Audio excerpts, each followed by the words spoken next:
Hi.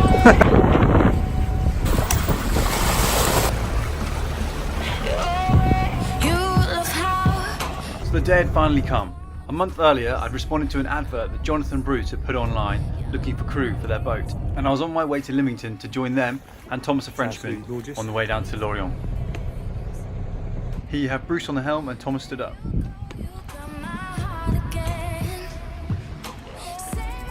Dolly is a 36-foot hunter legend in fantastic condition. We left Lymington Harbour at about 6:30 on course to Guernsey. We wanted to go with the outgoing tide so it would help us around the Needles.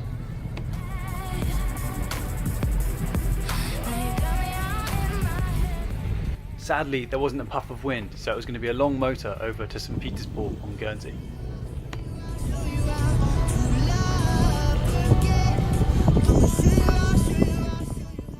Jonathan cooked the first night's dinner, which we enjoyed as we rounded the Needles.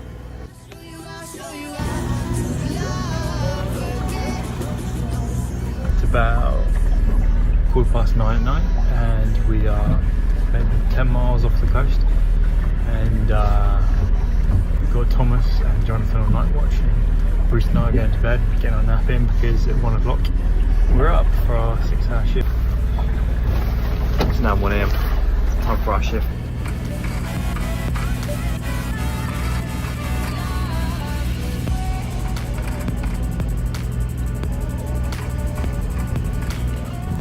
Here you can faintly see the portside lights of a container ship called the Mimi-Schloot, which was travelling at about 20 knots.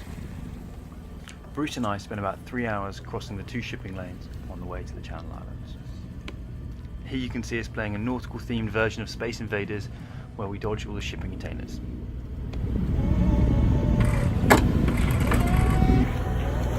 We've got a gorgeous moon, nice calm night, 2 ships round.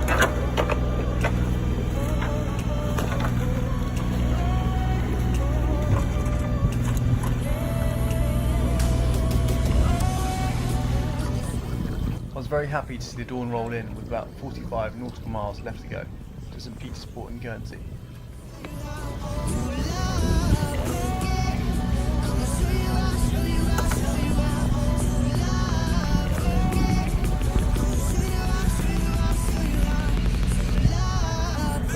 Happy second morning. Despite my shift ending, I wanted to stay on deck to see the glorious morning and hopefully make landfall.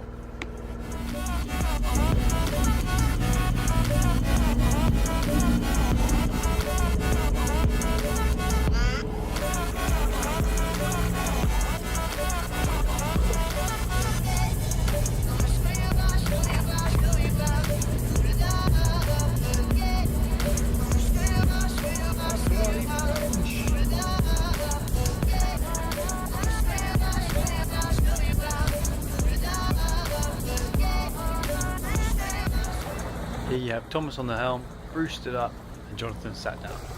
Final approach into Guernsey.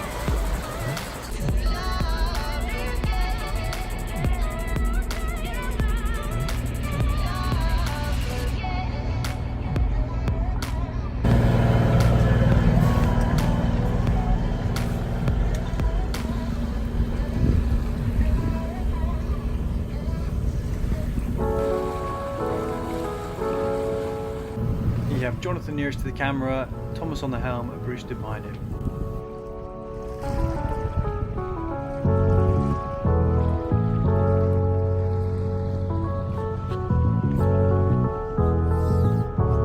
We made it!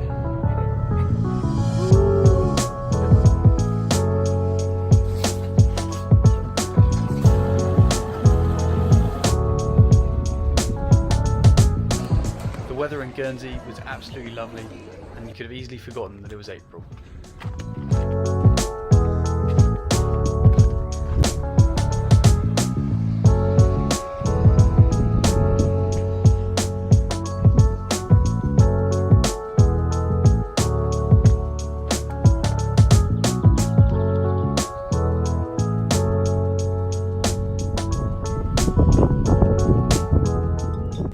It was an early start to make it over the sill to get out of St Peter's Port Harbour, and then it was a 75-mile downwind sail to Roscoff.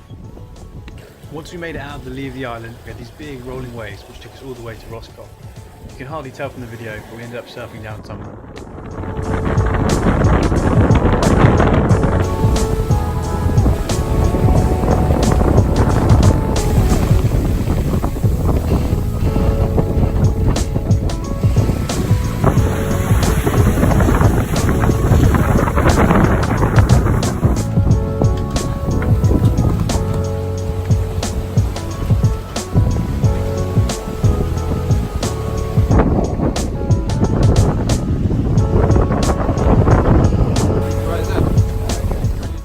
As the sky turned pink, Roscoff came into view and we made it into harbour before it went dark.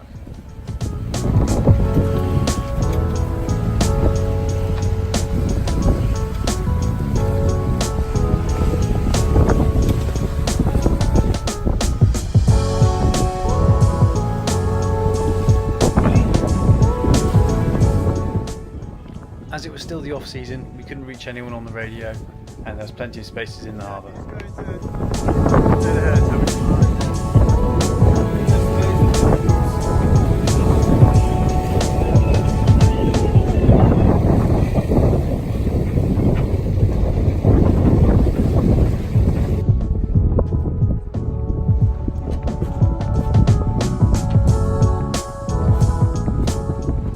We've had two fantastic sails to get here to Roscoff. First over to Guernsey, and then from Guernsey down here to Roscoff. It was quite a long sail, but it was a really nice sail.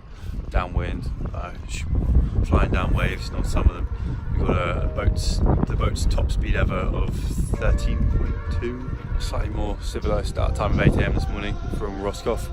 On our way over to Brest, which is Thomas's home port. So he's going to show us around, take us to a local bar tomorrow. He's going to, or tonight actually, in Brest.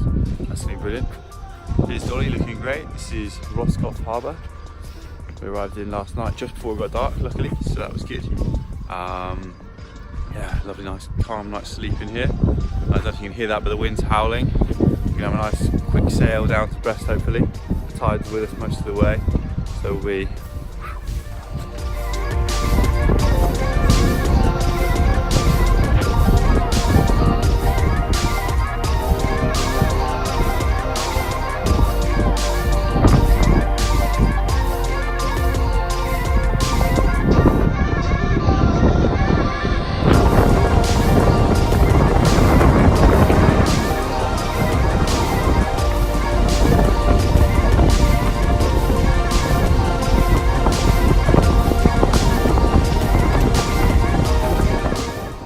We encountered a stiff breeze and lumpy seas as we left Roscoff Harbour. Thomas, what do you say this passage is called? Chenal de Bar.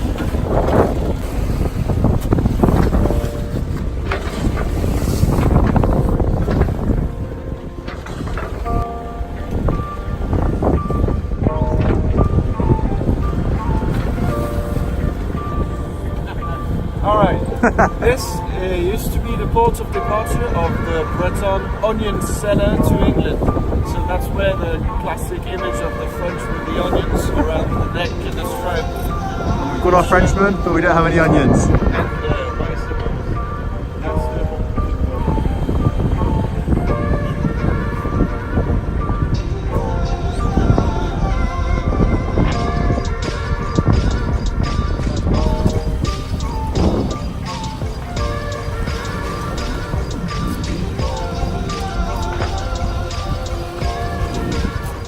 As all was calm and we were settled in for another long sail, a pod of playful dolphins came out of nowhere and stayed with the boat for about 10 minutes.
and just as quickly as they'd arrived, they were gone.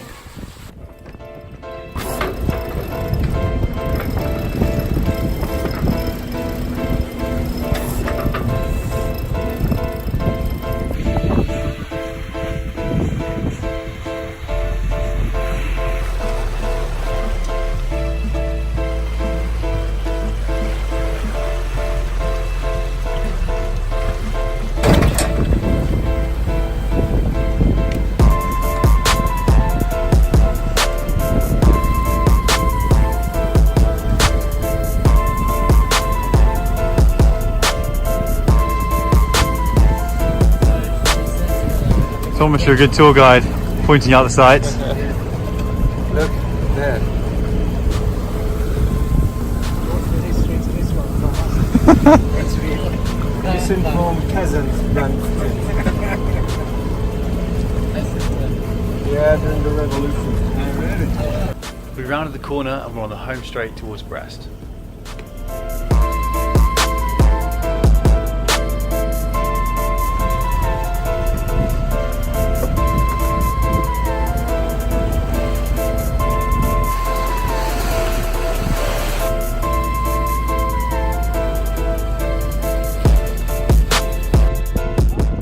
It was great to make it to Brest, but also sad because it meant that Thomas was going to be leaving us. So after an evening of drinks and dinner, we said our goodbyes to Thomas.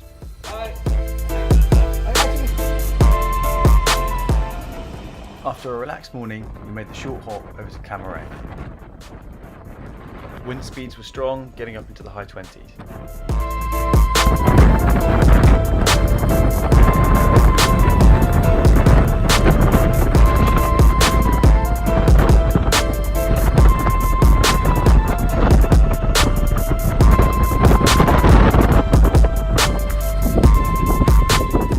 Camaret was a gorgeous little port, but it was deserted.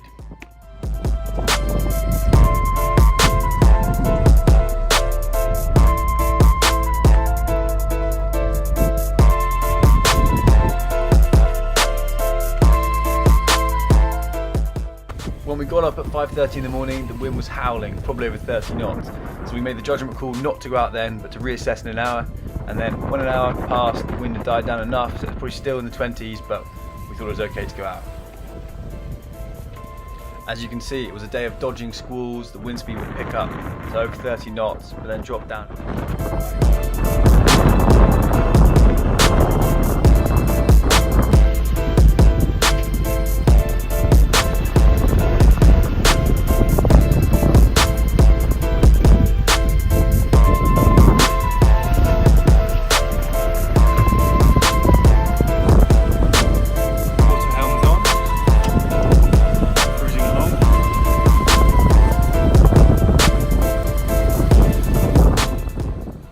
Kept us busy with lots of sail changes throughout the day.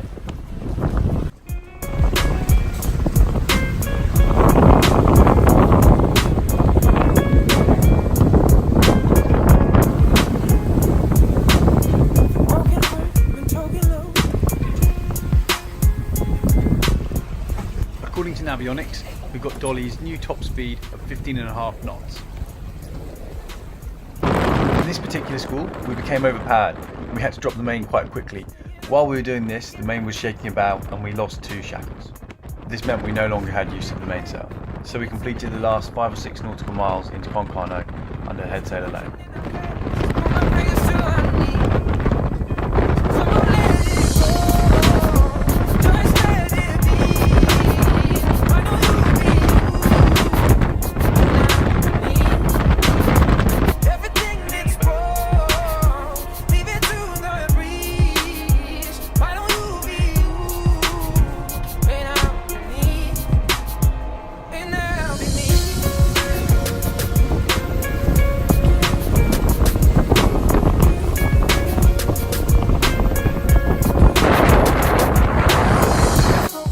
Concarneau was a gorgeous town centred around an old medieval fort.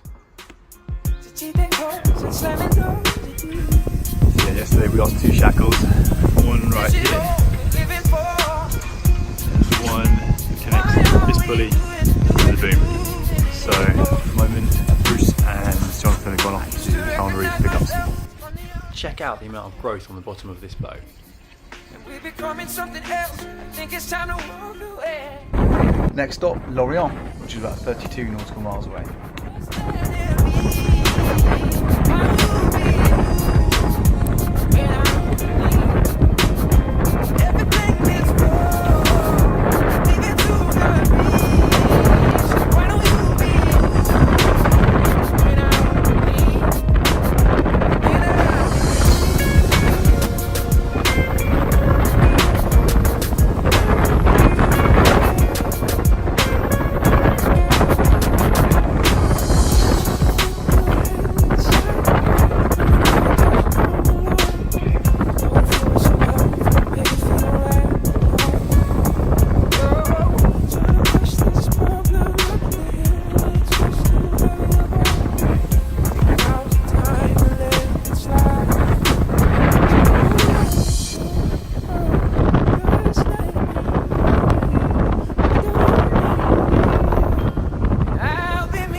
And just like that, we've made it all the way to Lorient, which was to be my final stop of the trip.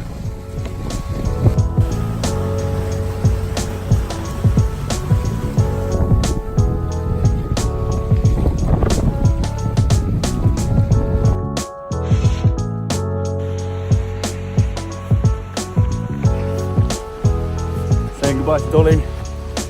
Bye, Dolly. Last sights of Dolly. It's been good.